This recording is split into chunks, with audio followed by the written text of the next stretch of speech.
A mí lo que más me gusta es bailar joropo. Me gusta jugar videojuegos. A mí lo que más me gusta es zapatear.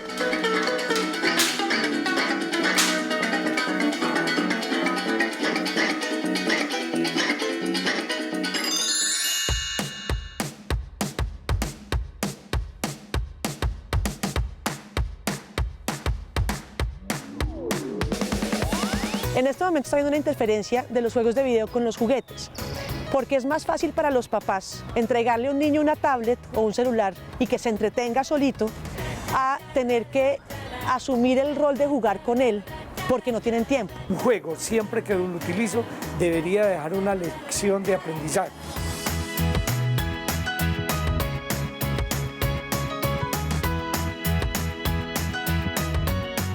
Cuando uno piensa en juguetes, uno está pensando en los objetos que le venden a uno como juguete, pero los mismos objetos pueden tener función de juguete. Entonces yo puedo coger un marcador de tablero y jugar a que es un avión. Y todos esos elementos implican pensamiento asociativo. Y eso es importantísimo en un niño, que yo pueda asociar, imaginar, crear las reglas por el camino. Hay una cosa muy importante ahí, es que los mejores juguetes son los menos elaborados en los niños pequeños. Un niño pequeño se distrae muy fácil con una almohada, con una cajita, porque ellos se imaginan lo que quieren que sea, no tienen una forma determinada. El niño puede dinamizar su memoria, puede aprender de figuras, puede aprender de formas, de números, puede aprender a concentrarse, puede aprender a ser más independiente, puede manejar su motricidad gruesa y fina de la mejor manera, y los juguetes nos ayudan de una manera importante para ello. Lo físico tiene un atractivo particular, pero más allá de eso es que el juego que es físico, que no es digital, es social por naturaleza.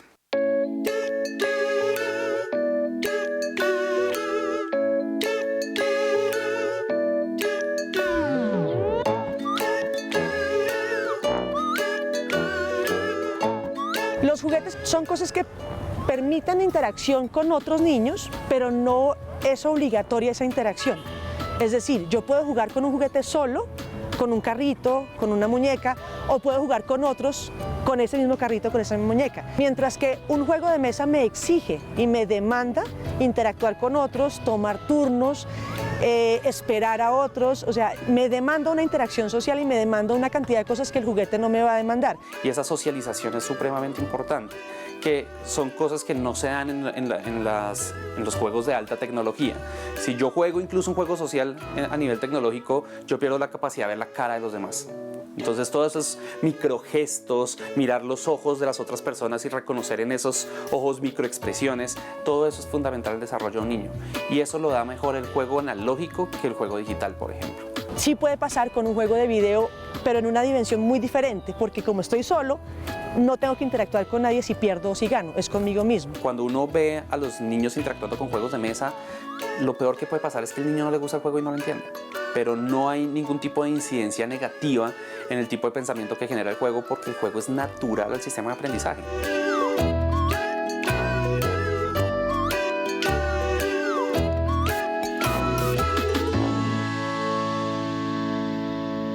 Más que todos los juegos de mesa permiten desarrollo de otras habilidades como la paciencia, la tolerancia a la frustración. No siempre voy a ganar. Jugando con un carrito, no importa quién gana o quién pierde. Jugando un juego de mesa, sí hay un ganador y sí hay un perdedor. Y eso hace que los niños aprendan a manejar estas situaciones. Los juegos de mesa de ahora no son como los que conocimos en nuestra niñez, como un Monopolio o un Parqués. Ahora la toma de decisiones que están teniendo son grandes, lo que hace que el niño piense más. En un juego, la forma en que el niño aprende a pensar es a través de sí, entonces.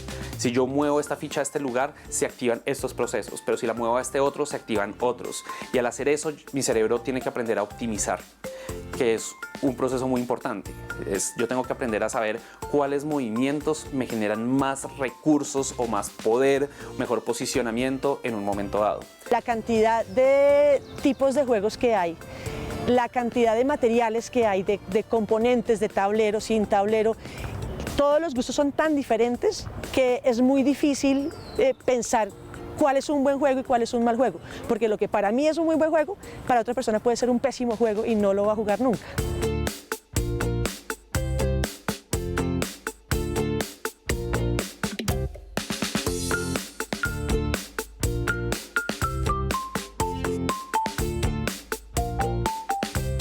auge de los juegos de mesa es tan grande a nivel mundial, en Colombia no tanto, en Colombia es un poco menos, pero a nivel mundial es tan grande que ya está empezando a dejar de lado los juegos de video y los juegos de internet. Ese tipo de juego en Europa empieza a calar muy bien porque ellos tienen algo que nosotros no, que hace que para nuestra tipología de países sea mucho más difícil. No latinoamericanos, tiene que ver más con el hecho de que somos países ecuatoriales. Y es que los inviernos influyen, presionan a que la gente compre juegos de mesa porque tienen que tener muchas más actividades dentro de la casa. En los países más ecuatoriales es más difícil porque tenemos sol todo el año. En Colombia el desarrollo, digamos que el crecimiento de los juegos de mesa no se ha dado tanto, por un lado, por la publicidad, porque no hay forma de hacerle ver a la gente que son llamativos los juegos de mesa, que son interesantes los juegos de mesa.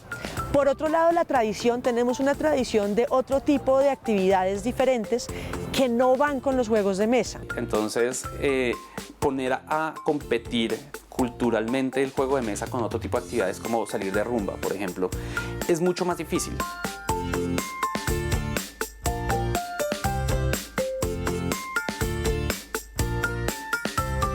En Colombia está empezando y hay, pues digamos que tenemos dos ferias grandes que impulsan este tipo de juegos. Acá en Bogotá, por ejemplo, tenemos sitios a los que puedes ir a jugar todos los días de la semana, juegos de mesa, y eso hace que la gente busque ir a jugar. Esto es como los años dorados de los juegos de mesa.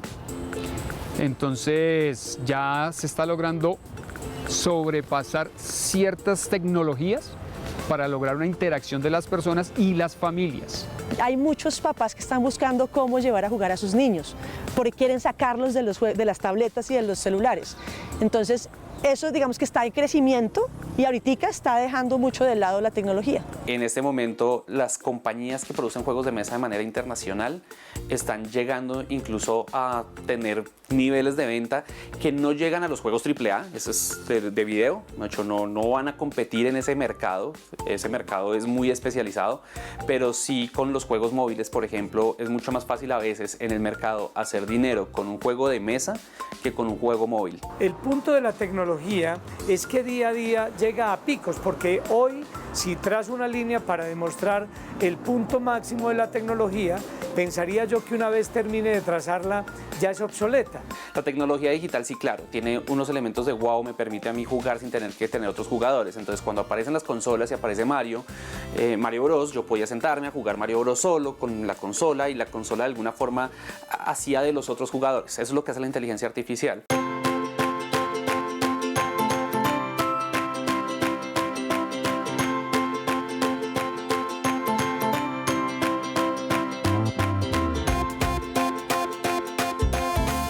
Lo que pasa con los juguetes, digamos que en términos de actualización, los juguetes sufrieron esta innovación tecnológica muy hacia finales de los 80 y los 90, cuando la electrónica empezó a permitirles a los juguetes como tal tener características nuevas, ¿no? Entonces, los muñecos que hablaban, los muñecos automatizados, este tipo de temas, o los carros inalámbricos. Y todavía, como hace muchos años, estamos trabajando figuras básicas, colores básicos, números, los básicos, sin operaciones, pero que le enseñan lo básico, como aprender a caminar, como aprender a comer, inclusive le enseña el juguete a los niños lo básico y no nos queremos salir de ello. La industria de los juguetes no sufre el problema de los juegos digitales versus el juguete, porque el juguete es demasiado natural a unos niños que todavía no pueden acceder a los juegos tecnológicos. Entonces, el juguete no se actualiza tan rápido. Lo que pasa con el juguete son otro tipo de actualizaciones, por ejemplo, actualizaciones políticas como lo que pasa con la Barbie. ¿Sí? Entonces, ahora tenemos Barbies que son incluyentes. ¿Sí? Entonces, ahora, por ejemplo, si uno piensa en actualización a nivel de juguetes y tecnología, casi que tocaría hablar del libro interactivo más que el juguete mismo.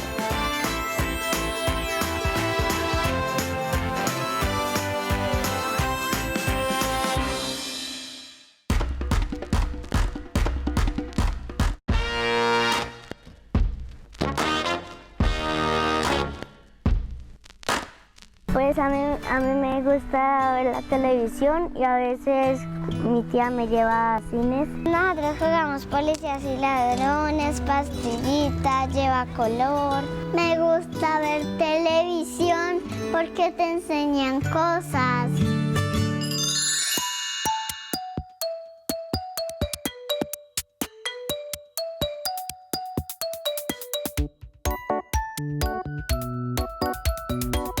Los niños y niñas en Colombia tienen derecho a ser informados, a tener un espacio en los canales comerciales y públicos. Es un derecho que ellos tienen y es un derecho que estamos de alguna forma no garantizándoles al no tenerlos en cuenta en la programación que se planea para ellos. Los niños tienen necesidades específicas de comunicación y porque los niños como audiencia tienen unas características especiales y son grandes consumidores de historias. Hay una responsabilidad inherente a la creación de estos contenidos porque sabemos que tienen una incidencia directa en lo que los niños perciben del mundo, entonces pues es nuestra responsabilidad enfrentarlos de la manera más consciente e informada, ¿no? Porque al final la educación también trata sobre la información, sobre el cuidado con el que uno selecciona y transmite la información.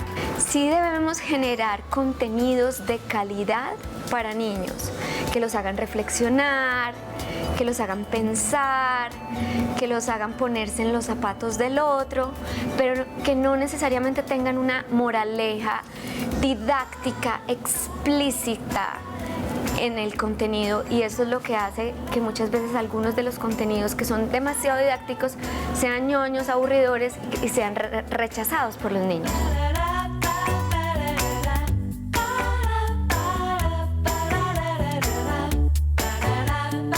Hay que tener obviamente en cuenta las características del desarrollo del niño y sobre todo como cuáles son sus intereses al momento de producir. La manera de crear un proyecto basados en la idea es variopinta. De esa idea inicial se buscan como las necesidades y los objetivos de cada obra en específico. Una vez que ya se conforma el equipo disciplinar, empezamos a conseguir los actores necesarios para que el contenido tenga un filtro, para que lo que ofrezcamos sea adecuado para los menores. En eso se incorporan psicólogos, antropólogos, investigadores, y ellos filtran, incluso desde nuestra parte y también desde los canales que han sido coproductores con nosotros, para que las cosas tengan un orden y una lógica adecuada para que los niños reciban ese material.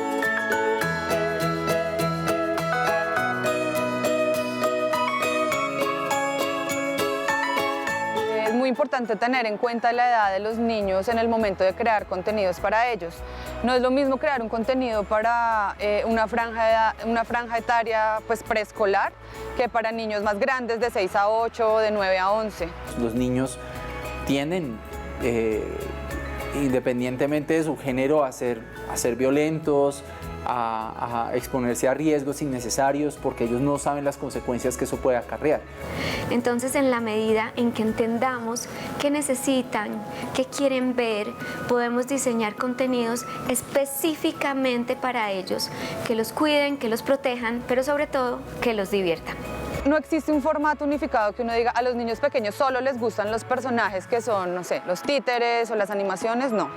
Creo que pensar que solamente les gusta un tipo de personaje o un tipo de contenido es sesgarse, no sé, como no explorar en otras narrativas y en otros formatos. Nosotros hemos hecho contenidos documentales para niños preescolares, donde salen niños preescolares y a los niños les gusta verse y ven los programas así, les gusta.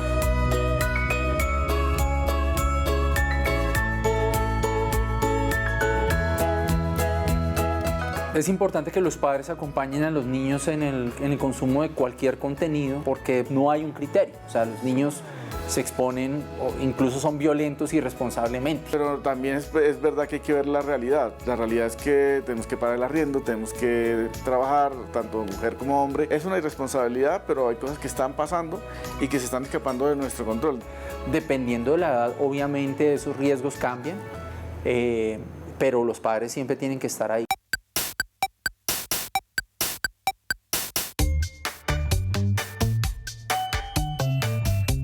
Realmente en televisión, aunque hay un esfuerzo por digamos, por segmentar o por indicar cuando un programa es infantil o no.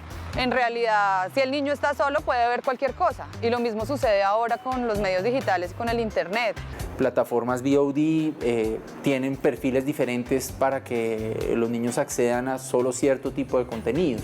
Si el papá no tiene un control parental, pues el niño puede estar expuesto a cualquier cantidad de contenidos que son nocivos para ellos, de violencia, de informaciones que de pronto pues no son necesarias. Entonces es muy necesario, sobre todo en los primeros años de la vida, que los papás estén muy pendientes.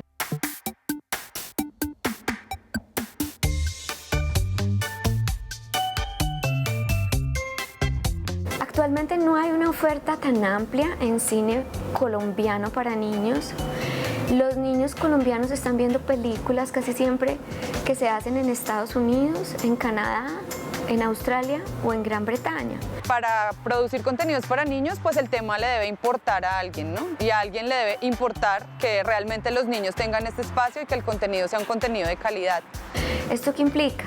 Que los niños no se están viendo a ellos mismos en la pantalla, no están viendo niños latinos con las necesidades de los niños latinos, no están viendo niños parecidos a ellos, no están viendo las historias que suceden en nuestros territorios, en nuestras regiones y en nuestras ciudades. Están viendo historias más globales que de alguna manera sí los tocan porque son diseñadas para niños y los niños en el mundo tienen algunas necesidades que son generales, pero sería bueno que los niños se pudieran ver como niños colombianos en la pantalla. Por eso una de nuestras principales estrategias es viajar a donde están los niños, a muchas regiones de Colombia, para poder captar, conocerlos y además captar sus rostros, sus acentos, sus formas de ser, sus formas de vivir, sus necesidades.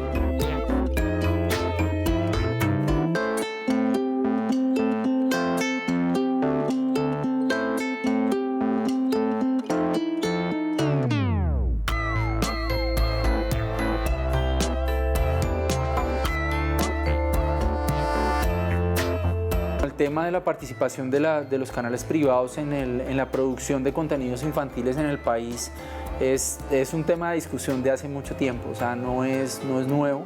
Los canales privados le apuestan a contenidos familiares más que a contenidos infantiles. Ellos en su franja infantil tienen contenidos diseñados para la familia en general, y ahí cabe el concepto de niños, y tienen latas extranjeras que algunas de ellas son muy viejas y un poco anacrónicas.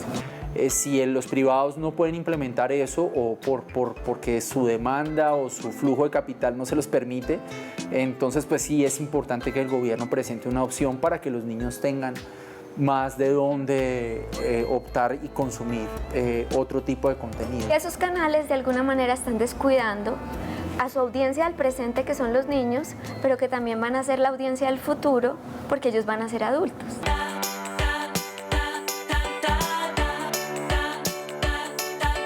Esta audiencia infantil de hoy se está yendo a los canales de nicho internacionales. Por ejemplo, Cartoon Network, que es un canal privado, digamos que apunta directamente a este tipo de público, a los niños. Ellos siempre dicen que ellos solamente compran comedia, por ejemplo.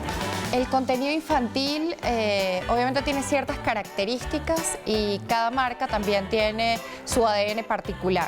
Tenemos shows que han vivido durante el tiempo, que han traspasado generaciones. Estos canales tienen una gran audiencia en Latinoamérica y ahora están apostando por coproducir o producir producciones latinoamericanas. Justo en este momento tenemos muchas producciones originales haciéndose en México y en Argentina, y básicamente nuestro objetivo también es poder entrar a la producción original en Colombia.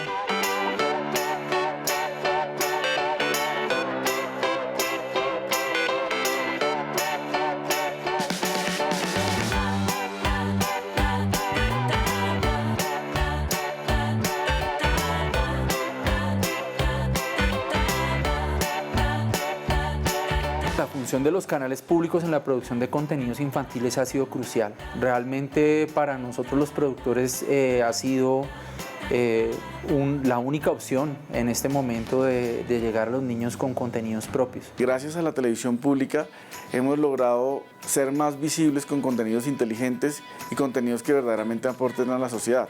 Desde Señal Colombia tenemos una apuesta muy clara y una estrategia muy clara dirigida a niños y niñas desde los 3 hasta los 12 años y también estamos incursionando en públicos más adolescentes y juveniles y nuestra apuesta central es la participación.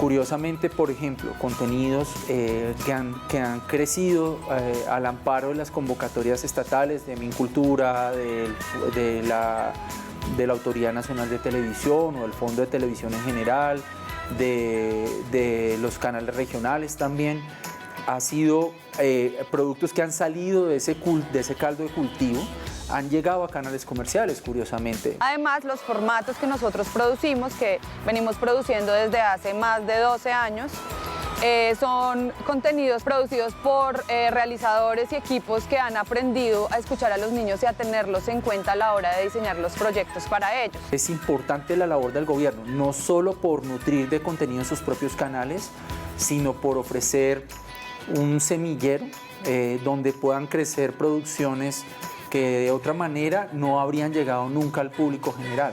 Eso es un avance muy importante que ha tenido Colombia en la creación de contenidos infantiles, que hay que destacar y que hay que reconocer porque digamos que no es solo de Señal Colombia, sino de otras instituciones como Ministerio de Cultura, ANTV, MINTIC y pues el apoyo institucional. Sin esas convocatorias no habría televisión infantil en Colombia.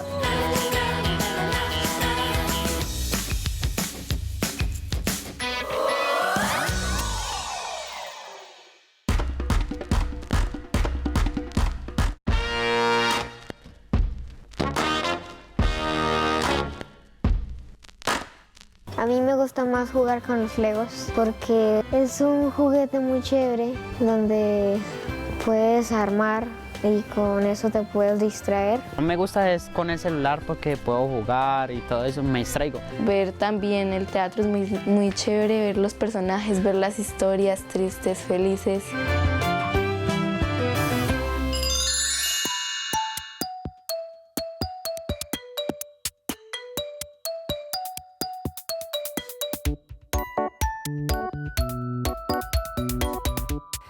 El teatro es un género de expresión escénico, es decir, donde se conjugan muchas expresiones del espíritu humano.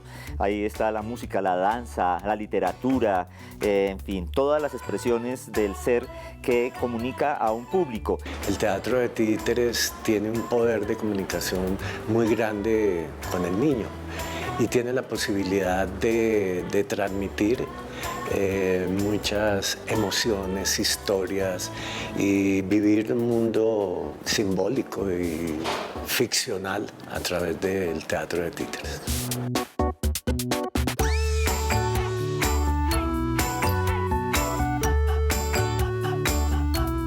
Desafortunadamente, incluso cuando nos presentábamos o empezábamos nosotros hace ya 43 años, todavía se subvaloraba muchísimo la producción de teatro infantil. El teatro infantil no significa necesariamente que sea un teatro con infantilismos, que es tratar al niño, por ejemplo, con diminutivos, que la casita, que la cosita, que la rosita. Es un poco como menospreciar también al espectador y su inteligencia. El niño tiene la capacidad de entender y entonces debemos tratarlo de igual manera como trataríamos a un espectador adulto. Y precisamente nosotros hemos planteado desde nuestros comienzos de que el niño no solamente es marginal en lo social, sino también en lo cultural.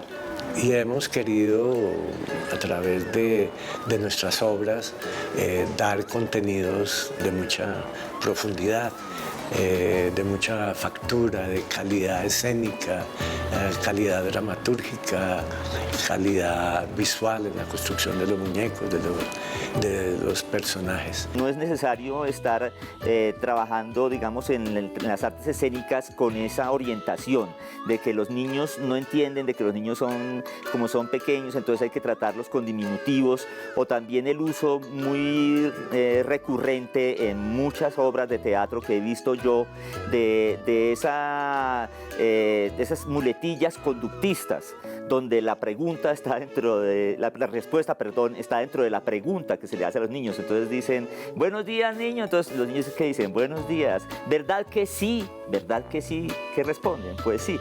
Y desde luego el niño se emociona mucho a veces con cosas muy sencillas, pero el trabajo para niños debe ser mucho más profesional, más cuidadoso además, porque es una gran responsabilidad.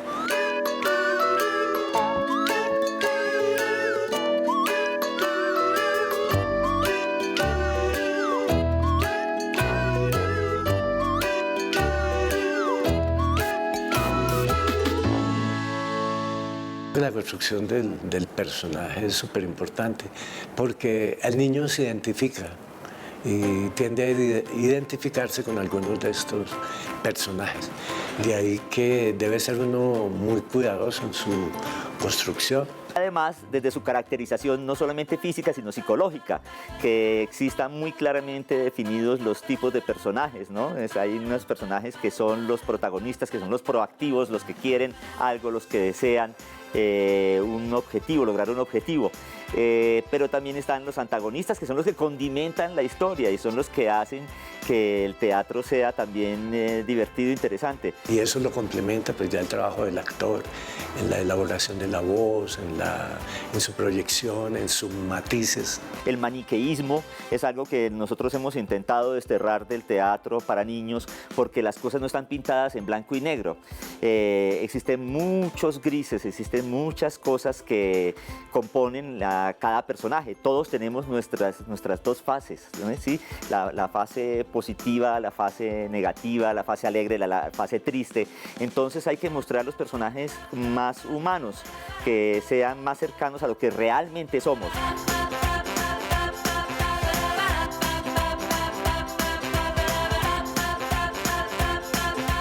Los niños son los espectadores más sinceros que existen. Si a ellos no les gusta algo, ellos dicen, no me gusta, ¿a qué hora se acaba? Lograr esa tensión es el gran reto del hacedor de espectáculos para niños. Ellos critican, polemizan dentro del escenario. Entonces, ¿eso qué hace? Que el actor que está dentro de la escena, que es parte de esta construcción o de esta creación, tiene que estar abierto con sus escuchas, sus sentidos completamente abiertos, no a desconocer a ese otro actor que está al frente de nosotros, sino que tiene que estar abierto ¿para qué? Para dialogar. Y esto se puede lograr bien sea con el manejo de la música es muy importante en el teatro para niños. Nosotros llamamos a diferentes compositores, músicos, que hagan las obras, la música para nuestras obras. Entonces, eso también nutre muchísimo un espectáculo. Y bueno, y otras características como es, por ejemplo, el canto, el baile, las posibilidades de tener otros lenguajes que puedan colaborar en esto que hablábamos de ese cómo, esos modos de hacer teatro para la infancia.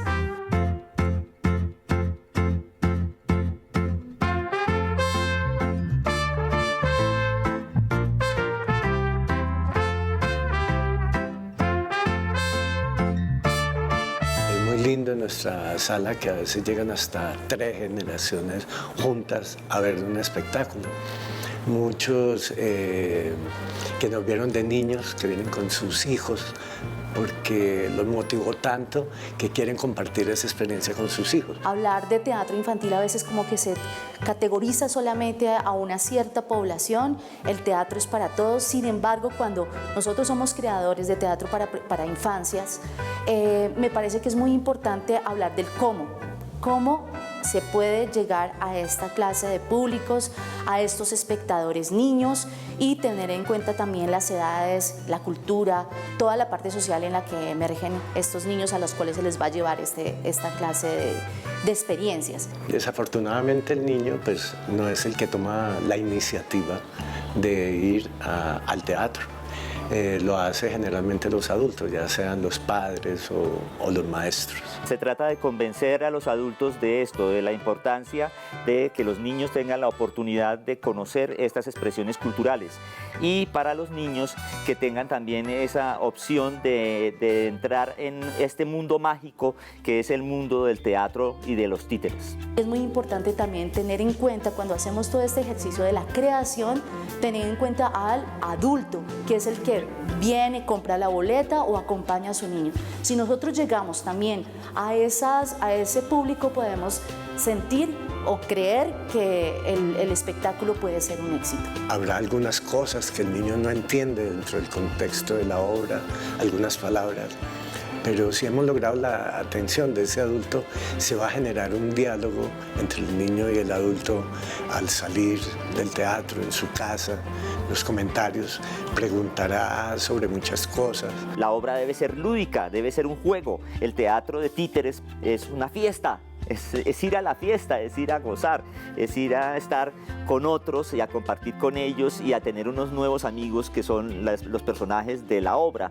Entonces es como una vivencia, es como si él se hubiera encontrado con otros y es algo que más adelante lo cuenta como si fuera algo propio. Creo que todavía falta mucho por construir en cuanto a un público.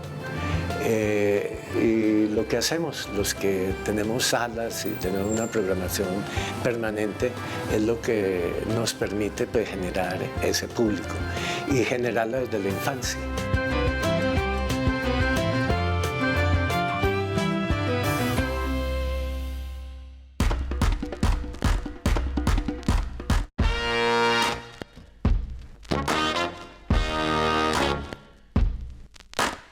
Me gusta jugar a las Barbies. Lo que más me gusta hacer es jugar en el teléfono y ver en YouTube, en la televisión.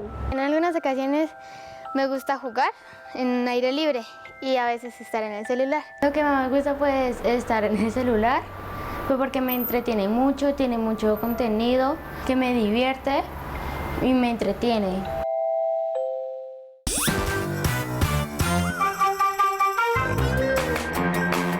Los contenidos digitales infantiles son los que están dirigidos al público infantil, a las niñas, a los niños y que son hechos teniendo en cuenta sus gustos, sus intereses, sus momentos, porque no es lo mismo producir un contenido para un niño de 2 a 4 años que de 5 a 7 o de 9 a 12. La manera como ese público va a consumir contenido ha cambiado muchísimo y eso pues más que nada porque hay muchos canales a disposición.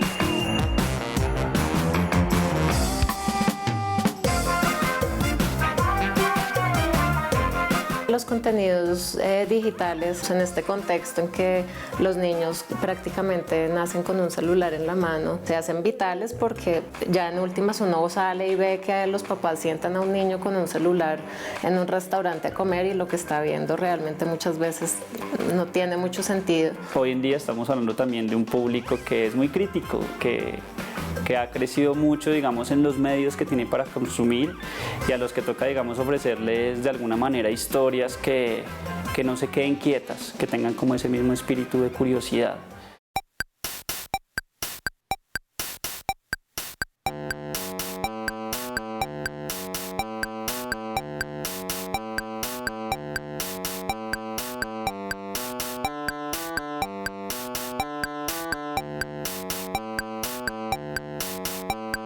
Ahorita mismo hay formatos donde, por ejemplo, tú puedes leerte un libro y continuar una historia perfectamente en un corto animado. O yo te puedo hacer, digamos, una serie que te la voy dando por entregas, pero al mismo tiempo tengo un montón de material impreso que amplía todo ese universo. Entonces, aparentemente, pues el contenido no se queda quieto ahí. Lo que deberían buscar los contenidos digitales es potenciar un poco también los lenguajes expresivos de los niños, que ellos se paren, que no sea solamente sentarse a ver, que también está bueno, pero que se paren, que bailen, que de pronto les motiva a hacer un dibujo, a hacer una creación ya un poco más artística, artística, a componer sus propias canciones, a leer en familia, a estrechar vínculos afectivos. Entonces, más allá de un contenido pasivo en una pantalla, que puede ser un computador, un televisor o un celular, es que haya una mediación frente a esos contenidos. Yo diría que hoy en día la interactividad es fundamental para el contenido infantil. Y es fundamental porque de alguna forma es entender el contexto en el que están los chicos ahorita. Y digamos que si uno no piensa en la interactividad, no solo como lo que pasa al presionar un botón, sino la interactividad como esa posibilidad de permitirle al niño saltar de alguna forma como de actividad o de universo y entender las posibilidades que tiene cada universo. Si uno no genera ese tipo de interactividad, pues de alguna forma está creando contenidos muy alejados de la realidad que tienen ahorita los chicos a las manos. Creo que el principal reto para desarrollar estos contenidos son los recursos, la financiación y tal vez como la falta ya sea o de herramientas o de capacidades para poder diseñar planes de negocio que permitan que los contenidos y los proyectos sean sostenibles y sean rentables. La bancarización es un factor, o sea, el hecho de que haya esa desconfianza en el sistema financiero y además esa desconfianza en la transacción en línea ya impone una barrera. Eso sin contar, digamos, que la situación económica y el nivel de ingresos de un colombiano promedio pues hace que muchas veces los objetos culturales se conviertan casi que en artículos de lujo. Y pues el trabajo, por más de que tenga intereses intereses altruistas o intereses con fines educativos y culturales, necesita pagarse. Y la cosa es que la gente no está acostumbrada y no está interesada tampoco en pagar, aunque sea 10, 15 mil pesos por la aplicación. Yo creo que se puede vivir del contenido digital si se entiende al lector y también en últimas a la persona que toma la decisión de compra, que es el papá.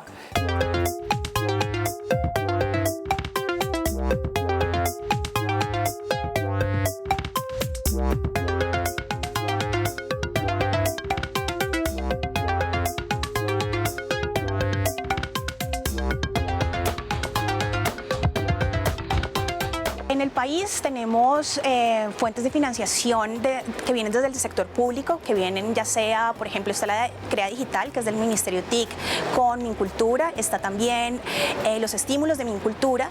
En Bogotá tenemos los estímulos distritales, que aunque dan menos recursos, también dan cabida a este tipo de proyectos, y en las regiones están creándose también estímulos pequeños para estos nuevos tipos de contenidos. Estos contenidos tienen un costo que normalmente estas convocatorias que se lanzan aún no contemplan, o sea, creo que todavía hay unos desfases muy grandes en entender cuáles son las dinámicas de crear una pieza, un contenido digital infantil, y en esa medida las convocatorias pues no ofrecen como los recursos suficientes para hacerlos. El apoyo del Estado sí se ha visto en la parte de creación y de co-creación, o sea, yo creo que ellos han logrado de alguna forma entender muy bien cómo apoyar la creación de contenido y las convocatorias que han resultado, creo que uno podría evaluarlas de manera muy positiva desde ese punto de vista. Sin embargo, en la distribución y sobre todo en entender qué pasa después de que un contenido ha sido creado, creo que sí ha faltado un poco más de, digamos, de responsabilidad o como de esmero en terminar de conectar esa cadena. El entorno digital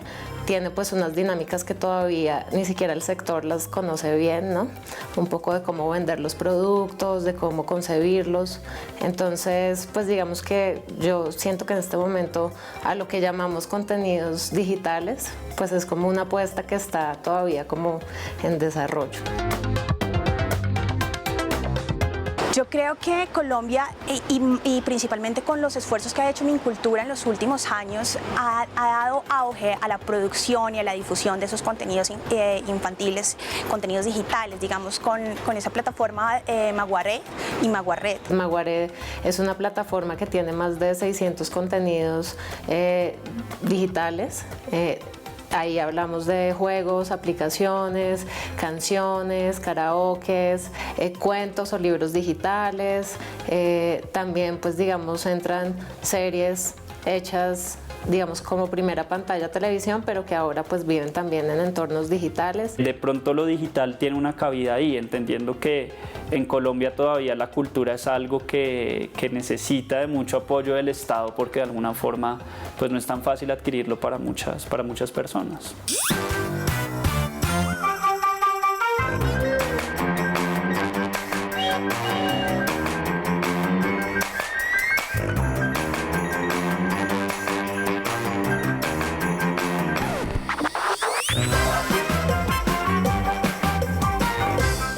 Los contenidos digitales, el fin del proyecto no está tan delimitado como en un contenido audiovisual. Lo digo porque hay que mantener el contenido constantemente actualizado. Cuando uno decide hacer contenidos digitales, y especialmente cuando decide hacer software, tiene que entender que se metió en el negocio del software, y el negocio del software es también el negocio de las actualizaciones y, digamos, del soporte permanente. Porque además tiene un tema pues obviamente de compras de servidores, un tema pues de tecnología que además tiene unos costos muy elevados, ¿no? Que todavía, digamos, no son muy claros para quienes los están desarrollando. Entonces, sean tabletas, sean celulares, las aplicaciones necesitan siempre actualizarse para que puedan funcionar en los distintos sistemas operativos, en las distintas actualizaciones de los sistemas operativos, por lo cual requieren recursos tanto económicos como humanos para darle continuidad al proyecto y que no se convierta obsoleto con el paso de 2, 3 años. Nuestra vía para, digamos, hacerle frente a eso ha sido intentar adoptar modelos mucho más parecidos, por ejemplo, de las plataformas de streaming. Entonces, casi todos los contenidos digitales que estamos generando ahorita son contenidos que funcionan perfectamente en un navegador web, que pues un navegador lo tiene cualquier dispositivo, y si uno crea, digamos, un contenido que funciona utilizando el mismo lenguaje con el que se hacen los sitios web, ese mismo lenguaje que es HTML, en un navegador, pues puede asegurar muchísima más compatibilidad. Creo que en el país el talento, tanto desde lo técnico como lo creativo, está y está teniendo reconocimiento no solo a nivel nacional, sino internacional. Siento que lo que en este momento hace falta es apoyo para fortalecer la industria, apoyo para que los contenidos que se creen puedan ser distribuidos y puedan ser consumidos por toda la población nacional, y sobre todo como apoyo para ofrecer ya sea herramientas, capacitaciones, con el fin de que los proyectos culturales que se hagan estén acompañados de planes de negocio que los hagan sostenibles, que los hagan rentables y que de veras sean un aporte como a la economía general del país.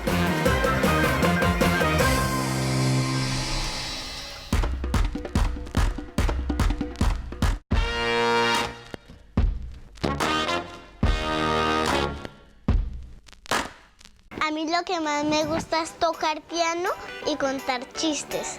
A mí me gusta tocar piano y también me gusta ver televisión, pero más me entretengo con el piano.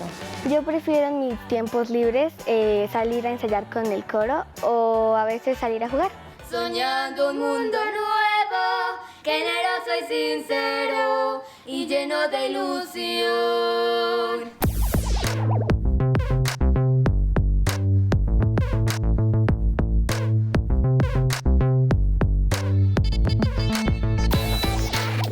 Yo creo que es una sola, la literatura, sin embargo creo que hay rasgos que la hacen más afín con los niños. Creo también que hay una falsa literatura infantil, que no todos los libros que sean ilustrados y bonitos son para niños, pero en general creo que hay una sola literatura. Como no podemos hablar de literatura femenina, creo que tampoco deberíamos hablar de literatura infantil, porque uno no sabe qué le va a gustar a los niños, que los engancha.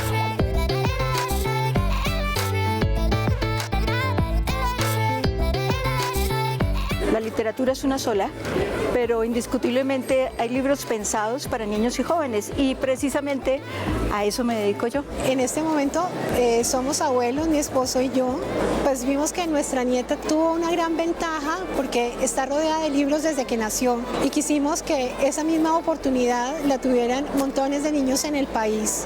Queremos de alguna manera, así como un sueño, democratizar la lectura para que muchos niños tengan lectura en casa, no solamente los que tienen el poder adquisitivo para comprar libros, sino también para que en el campo y en los lugares vulnerables puedan los niños tener lectura en su casa.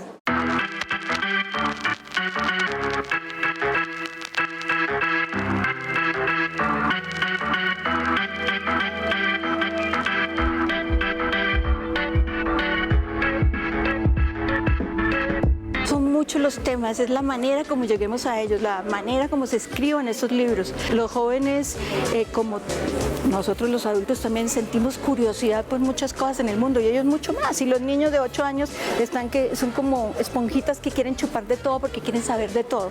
Entonces, si sabemos llegarles a ellos, si sabemos motivarlos, pues los libros les van a llegar al alma. La revista de Cucú está orientada para la primera infancia, para los más pequeños. La temática para esta edad puede ser todo el mundo que los rodea, desde los colores, las actividades diarias de un chiquito, no más el levantarse, el transcurrir del día, el baño, aprender a hacer pipí y popó, que son cosas muy importantes y cotidianas en la vida de cualquier ser humano. Entonces, todo desde que esté como bien orientado y que haya una historia linda alrededor, todos los temas son válidos. Creo que para que un libro sea atractivo para los niños, tiene que ser claro, tiene que tener mucho sentido del humor, los personajes tienen que tener matices, como los humanos los tenemos.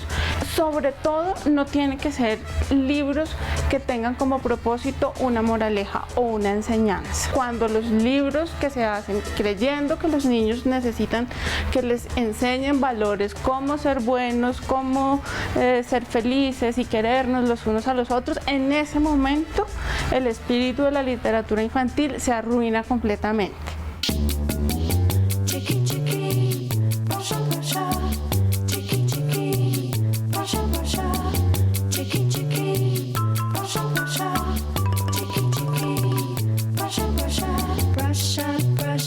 Se nota cuando un libro está escrito con alma y eso se nota porque el escritor ha puesto pasión, porque siente pasión por el tema.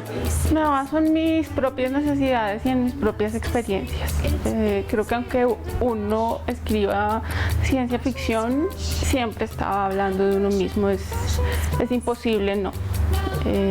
Así que básicamente me baso en lo que me da curiosidad, en lo que me mueve, en lo que me conmueve, eso es lo que uso. Cucú es una revista que siempre trae 4 historias, es un formato diferente en forma de plegado que el niño va abriendo y va descubriendo una lectura nueva cada vez que la despliega. ¿Cómo capturamos la atención del niño? Con el color y con unas imágenes preciosas que acompañan una historia increíble, igualmente sencilla para que los niños la entiendan.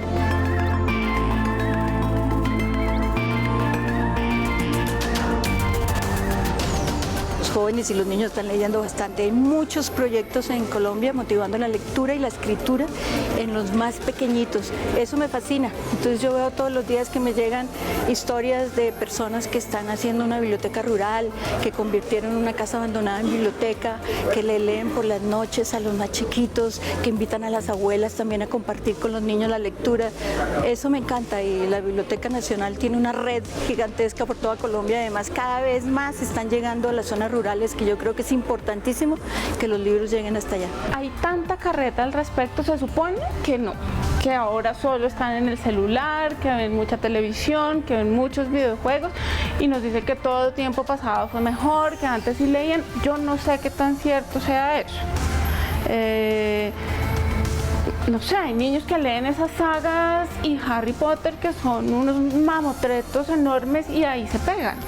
Entonces no sé si la pregunta más bien es si los niños están leyendo menos o si los que escribimos no les estamos ofreciendo lo que están buscando. Probablemente hay que darle la vuelta a la pregunta, si lo que los autores creen que necesitan los jóvenes no es lo que en realidad necesitan los jóvenes, porque hay libros que sí pegan y eso quiere decir que sí hay hábitos de lectura y que sí son capaces de leerse novelas larguísimas. Cucú viene con un inserto para papás con la idea de que los papás conozcan cómo crear el hábito de la lectura en los niños. Crear el hábito de la lectura es algo muy difícil a veces, pero también puede ser muy sencillo si se siguen unas recomendaciones que son hasta muy lógicas. Para nosotros hay que leer con los niños en el mejor ambiente, crearles todas las noches o en cualquier hora del día un momento especial, nunca obligado. A los niños nunca hay que obligarlos vamos a leer obligados, no, porque hay que hacerlo de la manera más natural y más rica. Para que un niño también se sienta a gusto con una lectura y lo atrape, el tono de voz de la persona que lo lee es fundamental.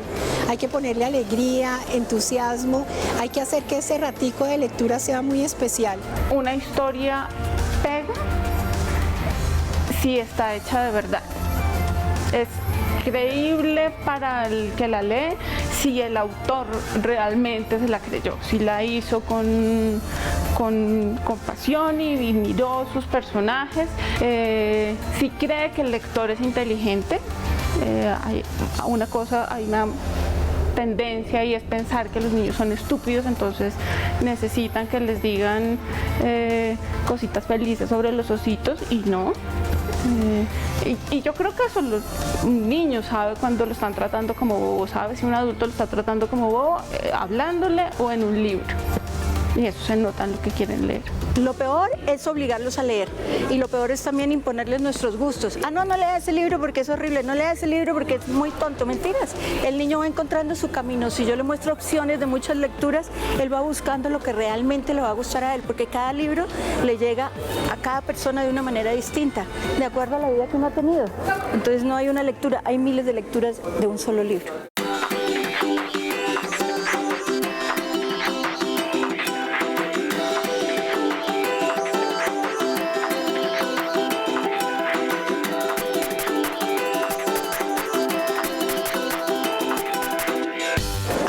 Importante también de un libro para esta edad es aprovechar todas las imágenes. Las imágenes son fundamentales, aprovechar para explicar conceptos, enseñar cosas nuevas, para generar historias nuevas alrededor de esos personajes que están viendo en la historia. Los papás a veces se limitan a leer el texto que viene en el libro, pero una imagen puede enseñar 1.000.000 de cosas nuevas.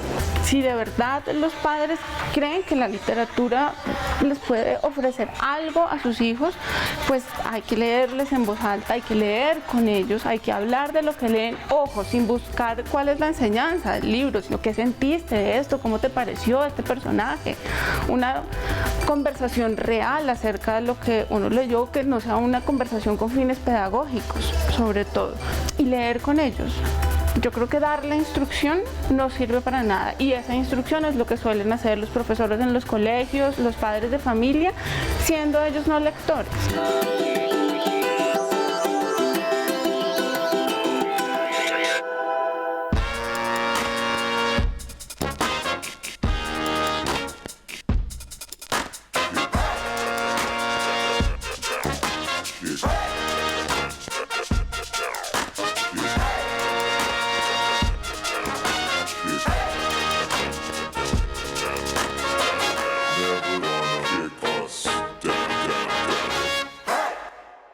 Este programa fue financiado a través de los recursos del Fondo para el Desarrollo de la Televisión y los Contenidos de la Autoridad Nacional de Televisión.